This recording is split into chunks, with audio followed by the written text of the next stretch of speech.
Hello and welcome to another video of Math with Miss Bertrand. This one is the second worksheet in the order of operations starting level, and this one is the true or false worksheet, and I'm going to help you solve the first one here and show you how to do this.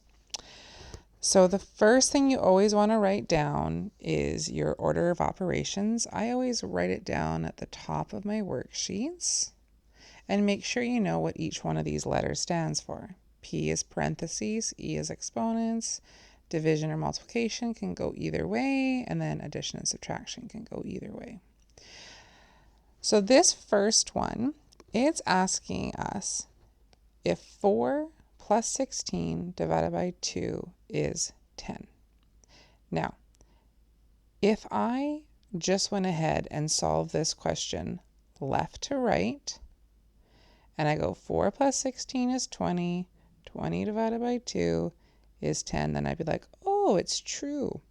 But what I just did there was not the order of operations, PEDMAS, because we actually did addition first, then the division, but that's not order of operations.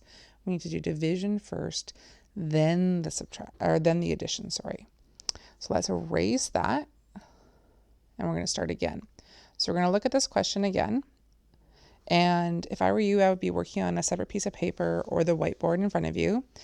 And we look at these two operations. We have the addition and we have the division.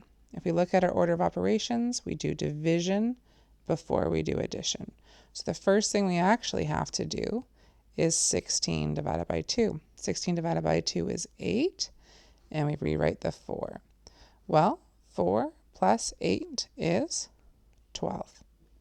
This does not equal 10. So actually, the answer to this is false.